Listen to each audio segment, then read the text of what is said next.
જોઈએ સમાચાર વિસ્તારથી।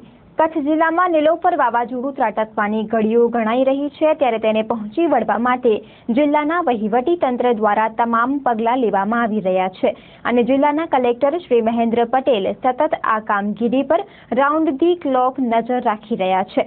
જિલ્લા કલેક્ટર દ્વારા જિલ્લાના જે વિસ્તારમાં આ વાવાઝોડાની વધારે અસર થનાર છે તે વિસ્તારમાં ક્લાસ 1 તથા ક્લાસ 2ના અધિકારીઓની નિમણૂક કરી દેવામાં આવી છે। તેની સાથોસાથ અસરગ્રસ્ત લોકોને કોઈ મુશ્કેલી ન પડે તે હેતુથી પણ તમામ પગલાં લેવામાં આવ્યા છે। જિલ્લા કલેક્ટર શ્રી પટેલે તંત્ર દ્વારા લેવાયેલા પગલાંની જાણકારી આપતા ચંચળ ન્યૂઝ સાથે વાત કરી હતી। સાયક્લોનમાં હમણાં જે આઈએમડી ડિપાર્ટમેન્ટે છેલ્લી જે આપણને માહિતી આપી છે તે પ્રમાણે અત્યારે એ 700 કિલોમીટર દૂર છે આપણા કરતાં, 780 કિલોમીટર નલિયાથી। સાથે સાથે એની સ્પીડ પણ ઘટી છે। જ્યારે 31 તારીખે રાત્રે 11:30 વાગે આપણા લેન્ડફોલ થશે, એનો ટચ થશે આપણા દરિયા કિનારાને, ત્યારે એની સ્પીડ 60 થી 80 કિલોમીટરની હશે, એથી વધારે નહીં। એથી ઘટવાની સંભાવના છે હજુ, પરંતુ અત્યારની જે આગાહી છે 60 થી 80ની છે। આપણે જ્યારે તૈયારી શરૂ કરી ત્યારે 150 કિલોમીટરની ઝડપે આ ત્રાટકશે એવી તૈયારી હતી અને એ તૈયારીમાં આપણે જરાય પાછા પડ્યા નથી।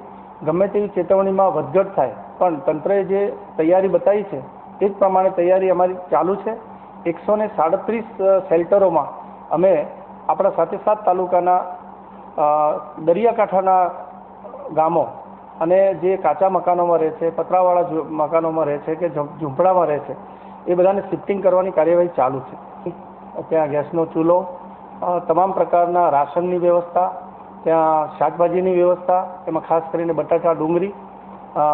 સૌથી સારી બાબત એ કરી છે આ વખતે કે બાળકો અને ધાત્રી માતાઓ માટે અમે દૂધની અને દૂધના પાવડરની વ્યવસ્થા કરી છે। ત્યાં અમારી આરોગ્યની ટીમ પણ રહેશે, એક એએનએમ બેન રહેશે, એક આશા વર્કર રહેશે, એક આંગણવાડી કાર્યકર રહેશે, ત્યાં તલાટી હશે, અમારા ગ્રામ્ય કક્ષાના બધા જ કર્મચારીઓ હશે। જ્યાં જ્યાં 1 કિલોમીટરથી વધુ દૂર આવો શેલ્ટર છે ત્યાં બધે મેં બસની વ્યવસ્થા કરી છે।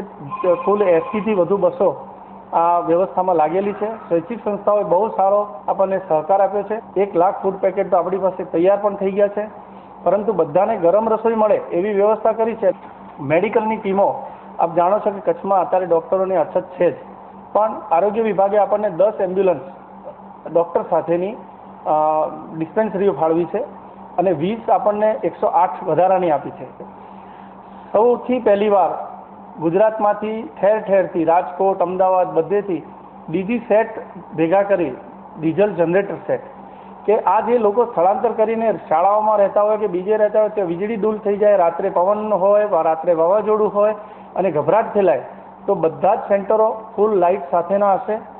આજની તારીખે અત્યાર સુધી 8686 લોકોનું સ્થળાંતર કરી દીધું છે અને ગઈકાલે મેં 5000 લોકોનું સ્થળાંતર કર્યું હતું। અમે સૌથી પહેલી પ્રાયોરિટી અગરિયા, જે 1998માં આપણો મિસહેપ થયો હતો અને એમાં અગરિયા અને કંડલા પોર્ટના મજૂરો જે તણાઈ ગયા હતા એને ધ્યાનમાં રાખી અને મેં ગઈકાલથી જ એનું ઇવેક્યુએશન શરૂ કરી દીધું છે। અમે જ્યારે અમને ચેતવણી મળી ત્યારે અમે આપણા દરિયાકાંઠાના 15 કિલોમીટરના ગામો, છેક ઉપર નારાયણ સરોવરથી લઈ અને કંડલા સુધીના 15 કિલોમીટરના જેટલા પટ્ટાના ગામો આવતા હતા એના તમામનું સર્વે કર્યું હતું। એમાં અમને 31000 લોકો મળ્યા હતા કે 31000નું સ્થળાંતર 139 સ્થળોમાં કરવું પડશે અને એ પ્રમાણે 31000માંથી અત્યારે 8646 જેટલા તો અમે સ્થળાંતર કરી ચૂક્યા છે। આમાં આપણને ગુજરાત સરકારે બહુ સારી મદદ કરી છે।